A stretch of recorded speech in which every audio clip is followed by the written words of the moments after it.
Something is going on over at Forma Brands. And if you are not familiar with Forma Brands, I assure you, you are probably familiar with some of the brands under their parent company umbrella. Morphe 2. They used to own Jaclyn Cosmetics by Jaclyn Hill, also Playa Hair Care, and Such Good Everything Vitamins. I think they might still own Lipstick Queen, but I'm not really sure about that. There's something going on over there that I want to update you on. We used to talk all the time about what was happening in their bankruptcy, but I think the juice, the meat, the whatever you want to call it of that is pretty much over. But there have been some developments in their social presence that I do want to mention, because this is a very big change in what's going on with them publicly. I also have an update for you on Youthforia and their Shade 600 debacle, as well as the new Jake Paul skincare line, because that's what we all wanted. That's what we all asked for Christmas or whatever winter holiday that you may have asked for gifts for. Did you say, you know what I would really love in 2024 is a Jake Paul deodorant?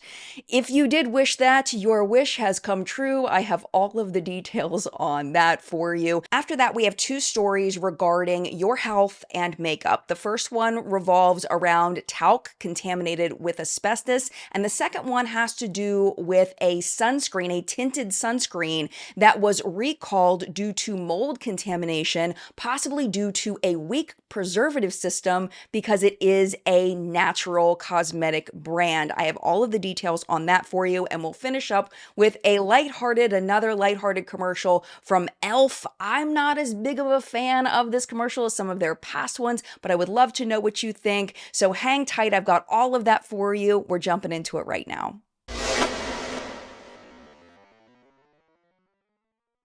Hello, my friend. Welcome back to What's Up in Makeup, where we talk about everything that happened across the beauty industry this past week, all in one place. I have done all the digging, I have done all the research, and I have all the articles for you that I'm going to share with you. The first two are actually not from articles, they're just from observations, and they're updates on things happening on social media with two brands that have been in controversies in the past. First, let's start with Youthforia's Shade 600. Huge shout out to Jasmine Banks, who is a member of the collective brain of Makeup Awesomeness, aka our community here. If you're watching this video, you are part of the collective brain. Thank you for being here. Jasmine, thank you for the heads up on this. She let me know that Shade 600, which was the pitch black shade that Youthforia released without having tested it on any human beings, thinking that there were human beings with no undertones who might actually need a pitch black shade. It was a choice. There's been a lot of backlash. They have finally pulled the shade. It is no longer on Youthforia's site. It is no longer on Ulta's website. What you will find that is new is on their post where they had talked about that they were going to be looking for someone to help them with diversity, equity, and inclusion among 7 or 8 other jobs that this one person would take on. There was no caption before. Now there is a caption. This is what it says. When we extended our foundation shade range, we never intended to upset our customers or community, and we sincerely apologize. We have made the decision to stop selling Shade 600 and are working with our retailers to remove it from all in-store and online locations. We remain committed to listening to our community and providing inclusive products. I do feel like for the first time in all of this, Youthforia has done something right. I do feel like it's very late to be making this decision. I feel like it shouldn't have taken this long, but leaving Shade 600 on the market is wrong. So removing it, in my opinion, is the right thing to do. So I am very happy to see that they have taken down this shade that was just outright insulting. Just like there is no person that is the bright white color of this paper, there is no person that is the black color of my microphone. Everybody has an undertone. That's why this shade was so insulting, is because it just gave such little consideration for actual human beings of a deeper skin tone. I do not know what what triggered them to finally pull the plug on Shade 600. All I know is that it was 8 days after they put up this post about commitment to providing inclusive products that I personally don't think we will ever know exactly what happened. I'm just glad that it's gone. As a side note, the K-beauty company Tier, who has all been everywhere all over social media recently, they launched a video last week where they swatched the existing shade range, the extended shade range of the Tier foundation. And what I loved about this was the attention to detail in using a tone-appropriate model for the shade range, in that they didn't just put all of the shades on a lighter model. Much more helpful to people actually looking to buy the foundation. At the end of the video, Tier talks about how they do have 12 additional shades in the works. And the illustration at the end is kind of cute too. Moving on to Forma brands, and really what you need to know about the story if you're not familiar is that they declared bankruptcy. And in that bankruptcy, all of their child companies, because they're a parent company, their little children companies, all declared bankruptcy as well. So that included, like I said in the intro, Morphe 2, Jaclyn Cosmetics, Playa Hair Care, and Such Good Everything Vitamins. That led to an almost immediate closure of Such Good Everything and Playa. They held on to Jaclyn Cosmetics for a while, but then had publicly said that they weren't making Jaclyn Cosmetics a priority. Eventually, before the end of 2023, Jaclyn Cosmetics shut down. So now they're left with Morphe and Morphe 2 as their major brands. Interestingly, those of us that were fans of Lipstick Queen, I haven't seen Lipstick Queen talked about in the filings anywhere. So I have no idea what the heck happened to Lipstick Queen. I do hope that one day they come back, because that really was a very fun brand. But focusing on today, we talk about a lot here in What's Up in Makeup about the Instagram of a brand kind of being the lifeblood of their advertising. Instagram's a great place to advertise. And when brands stop posting on Instagram,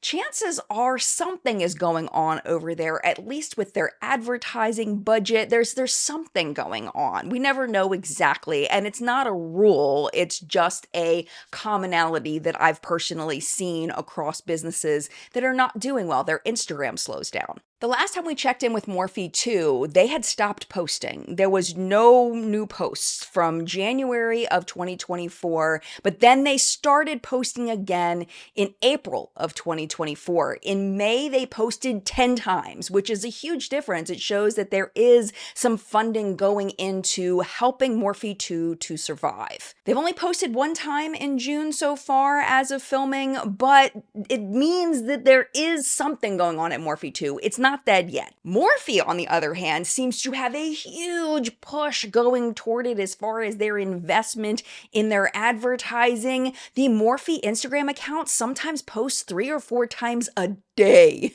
Like, it's a lot. It's kind of overwhelming. They post a lot. But the big development actually doesn't have to do with any of that. It has to do with Forma Brands itself.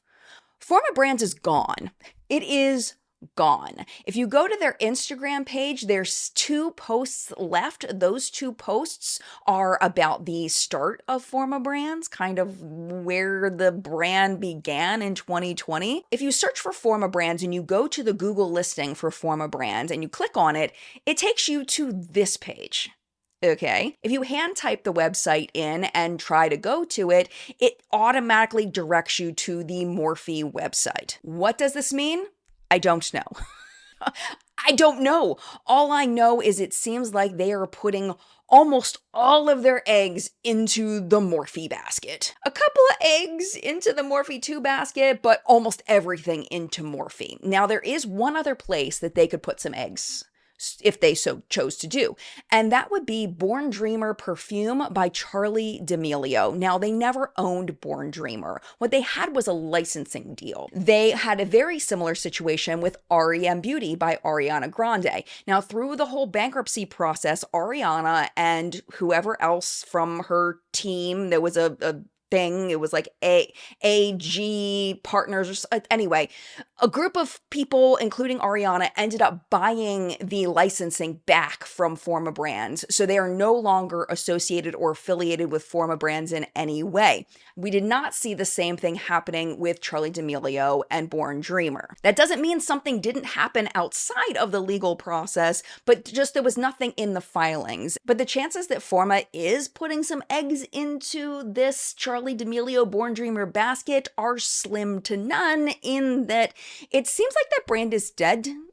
It doesn't look so good for them. I don't know if they're actually dead, but they look kind of dead. They haven't posted anything on their Instagram since December, but even more than that, if you go to the link on their Instagram and you click on it to where you can buy, you can still go to that link page where it shows the products and you can click and purchase. But the problem is when you click to purchase, it takes you to Ulta, and Ulta's website no longer sells the Born Dreamer perfume. So if this was a live active brand that wanted to continue selling this perfume, you would think they would at least update the link to a place where you could actually buy it instead of dead links at Ulta's website. The only place I was able to find Born Dreamer perfume for sale was at ASOS. And if my predictions and if my thoughts are correct, which they may or may not be, it looks like possibly ASOS will sell this perfume until it sells out, and then it will be no longer available. Your best bet, if that happens, to get this perfume is the place that's most common to purchase it, which is resellers.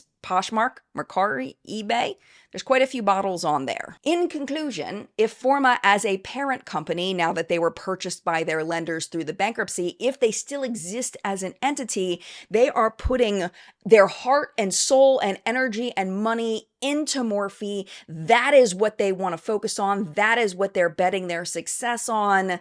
And we will see what happens with that. They did recently have some launches. I don't know how popular they were, but it seems like Forma is hoping that Morphe is that horse that is going to pull through for them. What do you think? Do you think that that's a good bet? Do you think that Morphe will survive, that it will continue to do well? Would love to know your thoughts in the comments.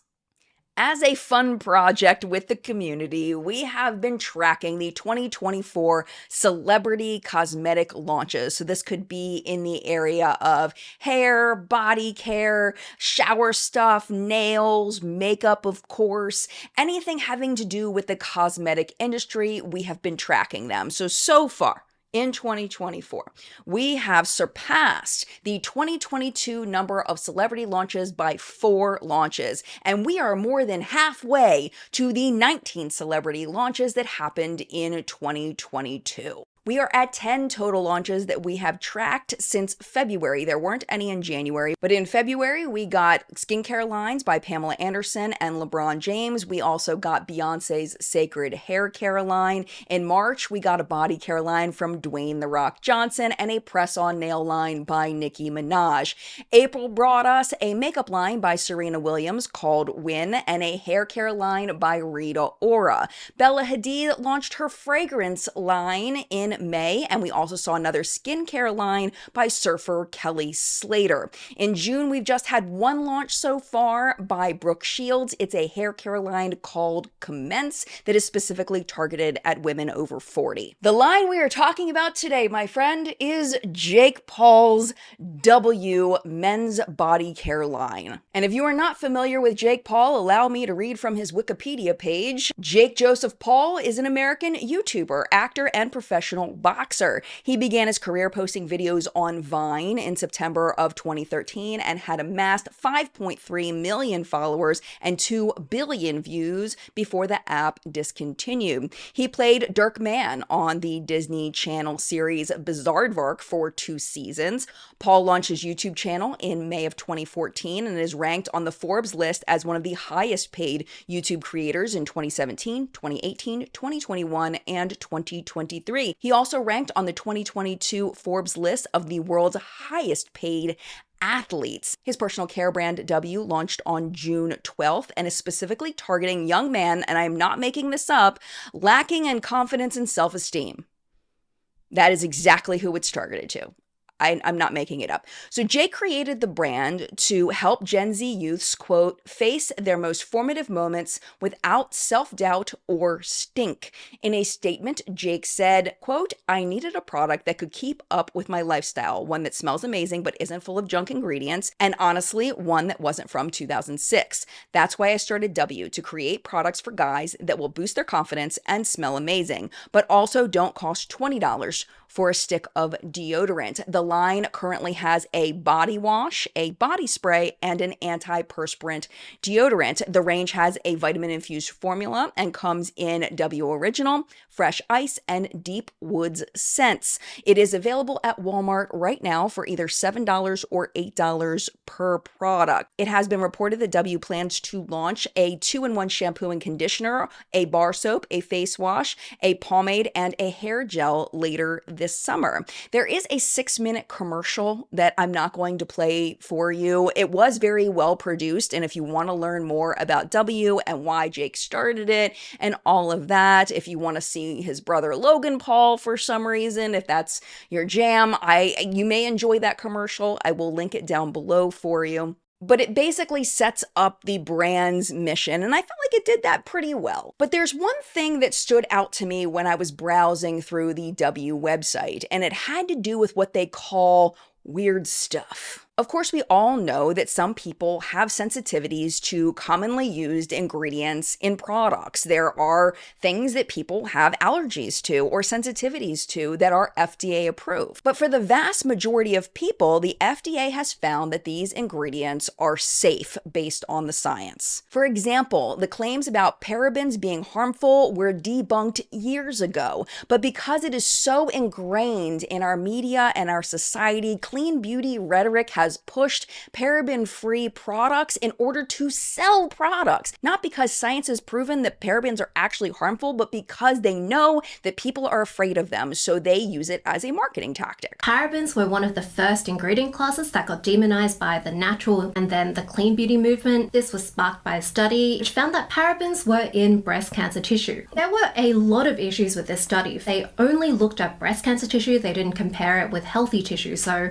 parabens are probably in those too. And even if you only found the parabens in the breast cancer tissue, it doesn't mean that parabens are causing cancer. It could be that cancer tissue happens to collect parabens more. It could be something completely unrelated because correlation isn't causation. On top of that, in this study, the blank samples that didn't actually have any tissue at all also had parabens, sometimes more than the tumors. So really, all this study showed is that parabens are used a lot, including in the detergents used to clean lab equipment. But this study got blown up, it was reported in newspapers, in forwarded emails, on Facebook, and so this idea that parabens are bad and they're related to breast cancer is just in everyone's minds, and it just keeps spreading. And because clean marketing and the demonization of some of these ingredients are so, like I've said, they're so ingrained in our culture, brands almost have to be clean, or they're going to be cutting out a significant portion of customers that believe in clean beauty rhetoric. Is it going to hurt to not have parabens? No, we have phenoxyethanol that does a very good job. It's not as good as parabens, but phenoxyethanol does pretty well as far as a preservative goes. Making his products without the list of things that he calls weird stuff is probably not going to make the quality of the product go down. So it's in his financial best interest to just not include those things, even if it's not based in actual real science.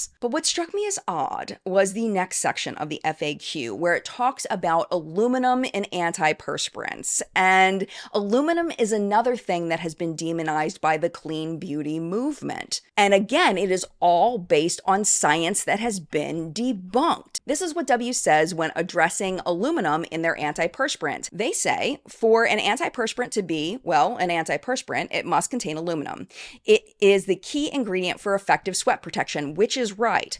Aluminum is an FDA-approved safe ingredient, so if it's good enough for them, it's good enough for us.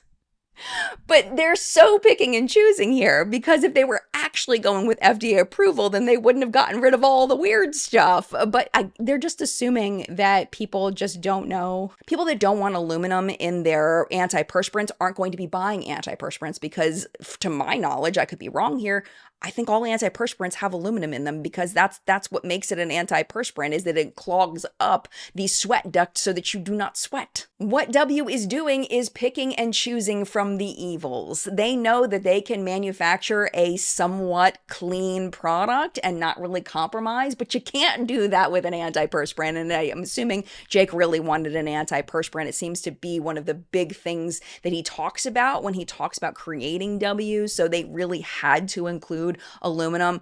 I get it. It's fine. But the last thing that I wanted to talk about is whether we should include W by Jake Paul as a celebrity cosmetic launch in our official list. Now, I have my own personal opinions about whether or not Jake is a celebrity, but I wanted to ask you. So I put up a poll on my community tab, and the results are in. The results, ma'am. Thank you very much. And in the case of Jake Paul, are you a celebrity or not a celebrity? The community has spoken, and you are not a celebrity. I'm so sorry, you will not be included in our list of celebrity beauty launches. For the record, a lot of you agreed with me that Jake Paul is absolutely a celebrity, but if I wanted it to be about my opinion, I wouldn't have polled the community, so the community decision stands. He won't be included on our list. Sorry, Jake. As previously reported in an episode of What's Up in Makeup back in April, a jury awarded $45 million to the family of an Illinois woman who died in 2020 from mesothelioma after being exposed to asbestos in the Johnson & Johnson baby powder. Since then, Johnson & Johnson has agreed to pay $700 million in a nationwide settlement resolving allegations that it misled customers about the safety of its talc-based powder products in its marketing. Earlier this month, a jury in Oregon awarded $260 million to a local woman who claimed that the company's baby powder products were directly responsible for her cancer diagnosis in 2003. It is important to note when talking about these that it's not the talc that's the problem. It is the asbestos contamination in the talc. It's when the people who harvest the talc don't do their due diligence to make sure that it is asbestos free, and the companies that purchase the talc don't do any extra testing or questioning or making sure that the talc is of high quality and is asbestos free. So here he's got asbestos. You can see the friable nature of it. It forms these little strands, and that's the stuff that'll give you lung cancer. A big factor to understand here when it comes to asbestos-contaminated talc is it's the long-term exposure to the asbestos-contaminated talc that leads to the mesothelioma. And it's not just from inhaling it. The Mesothelioma Fund says that asbestos-laden talc has also been linked to ovarian cancer. There was an article published in Business of Fashion last week that I wanted to mention to you. They highlighted stories of women who blame United States makeup companies for their mesothelioma, and they are currently taking legal action. So there was a woman named Hannah Fletcher, and Hannah was diagnosed with the disease in 2016 at 42 years old. She was given a prognosis of 1 year to live. Thankfully, she has far surpassed that prognosis. This was due to operations, chemotherapy, and other treatments. According to an article, during her treatment, a biopsy revealed actual talc with asbestos in the biopsy. Now, I don't know how they actually found this out, so I'm curious about this. I would love to know more about this statement. The article says the culprits were her mother's loose face powder, makeup, and talc, which Fletcher played with as a child, and her own later use of foundation and eyeshadow. Even though Hannah wasn't allowed to share who she sued, the reporters over at Business of Fashion were able to find out that she had sued Clinique Estee Lauder, and Avon. Hannah settled out of court in May of 2023, but this has opened the door to other British women suing US makeup companies. The biggest concern in makeup specifically seems to be the loose powder products, the setting powders, the finishing powders, anything that we're inhaling. The Mesothelioma Fund says that when the powder products become airborne, asbestos fibers are easily inhaled and lodge in the lungs or other organs. In response, the UK Cosmetic Toiletry and Perfumery Association says that any allegation that talc as used in cosmetic products as sold in the UK is potentially unsafe would be a very serious matter. We believe there is no basis for such an allegation. All ingredients within cosmetic products must be safe, and ingredients are regularly reviewed by independent scientists. If an ingredient were found to be unsafe when used in a cosmetic product, it would be banned. And I believe that they got this information from the US FDA, because the FDA every year randomly selects 50 different talc-containing makeup products from shelves, and they test them for asbestos contamination. On April 5th of 2024, the FDA confirmed that its third-party testing of cosmetic talc products in 2023 identified no traces of asbestos in any of the 50 cosmetic samples tested. And this was consistent with the results that they found in 2021 and 2022, which also didn't detect any asbestos in the 50 samples that they independently tested. So as consumers, what do we do with this? How do we make sure that we are not using talc contaminated with asbestos from our makeup? And the thing is we can't tell. There's no way to tell whether our products are contaminated with asbestos. The only way to be able to tell would be to take our product and bring it to a lab and pay thousands of dollars to have it tested. In the end, we have to take what science tells us and do what we think is right for our own health. And maybe for you, that means not using any talc in your makeup at all. Maybe it means that you're using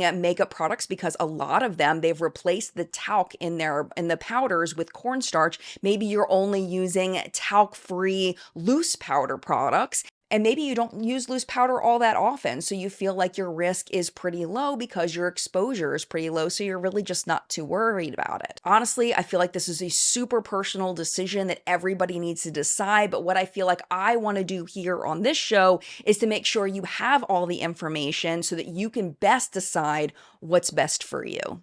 The problem with clean beauty is that we do see real legit dangers that clean beauty warns us of. For example, talc contaminated with asbestos is a real danger. Formaldehyde and formaldehyde releasers in hair relaxers is a real danger.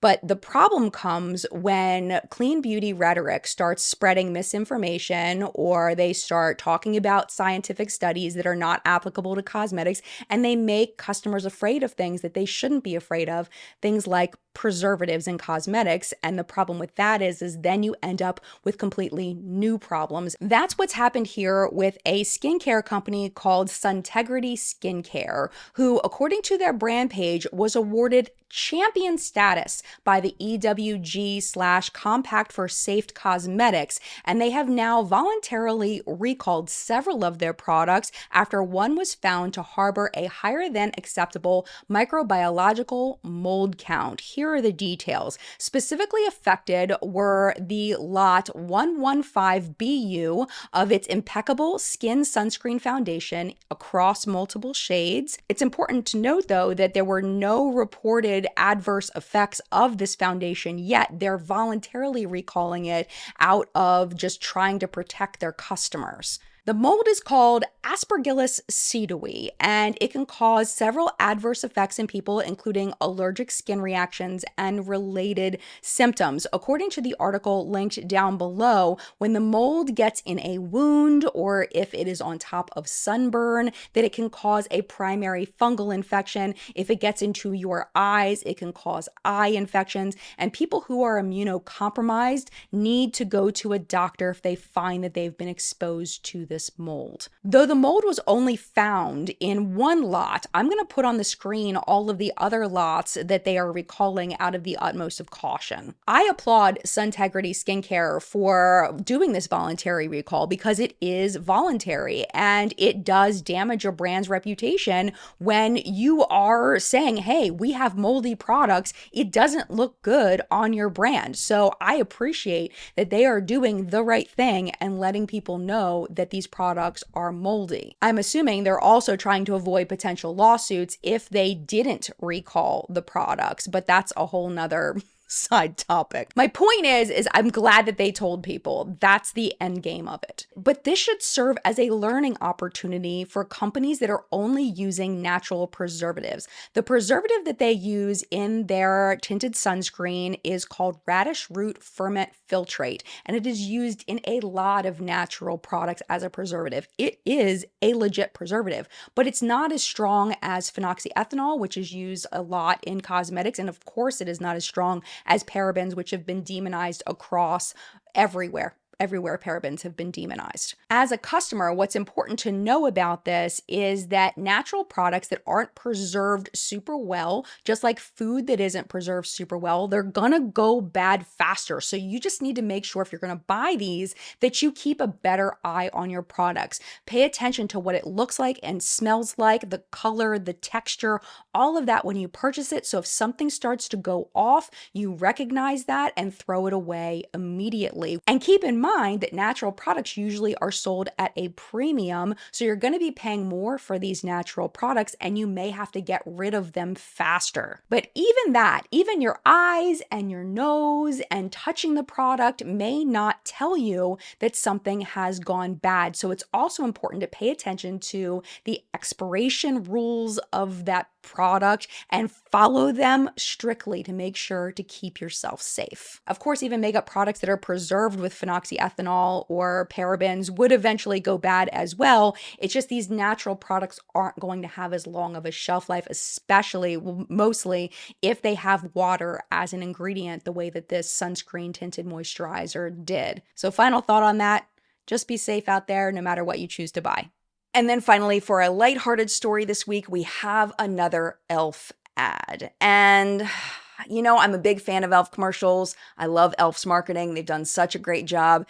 I'm not the biggest fan of this ad, but I want to know what you think. It's an advertisement for their new bronzing drop, and the star of this commercial is Jamila Jamil. Take a look. Unless you've been living under a rock, and perhaps you have, I don't know your life, you'd know that e.l.f. Skin Bronzing Drops have dropped. But access to these newfound drops has created some peculiar behavior amongst Homo sapiens. Come, let us observe them in their natural habitat.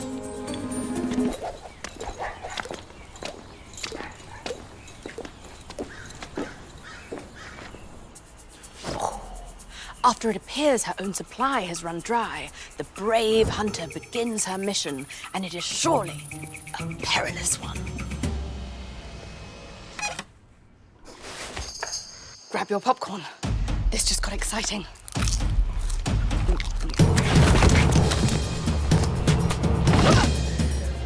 Migration. What a marvelous phenomenon. Our radiant jet setters have just taken flight for nearly 10 hours and still have a magnificent glow. The others, unfortunately, bear a striking resemblance to zombies. Good grief. How scary. Look really f***ing tired. Oh, we're in luck. The disorientated work-from-home professional emerges from hibernation. But that's no match for her bronzing drops. She hasn't seen the sun in 5 days. Oh, rude. It's only been 4 days. Ugh. Remarkably, this single bottle can enhance the natural glow and vitality of all Homo sapiens. Stop, it's mine!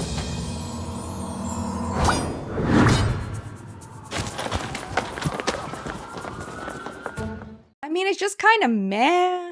Like, I wish that the commercial surrounded like what the bronzing drops do instead of, I felt like they were trying to push the bronzing drops into a story rather than developing the story around the bronzing drops. And it just felt kind of flat for me personally. Just because I usually really love e.l.f. commercials, but I'd love to know what you think in the comments down below. And that, my friend, was what's up in makeup this week. Thank you so, so much for watching. And of course, as always, thank you to the What's Up in Makeup Facebook hunters. Their names are scrolling below me. Thank you for all of your submissions this week. I appreciate you with my entire heart and soul. Our chat today will be at 10 a.m. Eastern Time. We're going to be hanging out, talking about makeup, talking about things happening in the community. If you'd like to join us, would love to have you there live, but I understand not everybody can make it live, so there is a way to watch it on the replay. You can also listen to it like a podcast. Speaking of that, down below this video, there's a link to the What's Up in Makeup live chat podcast. It has all of the live chats that we have done since the beginning of 2023. If you'd like to listen to it,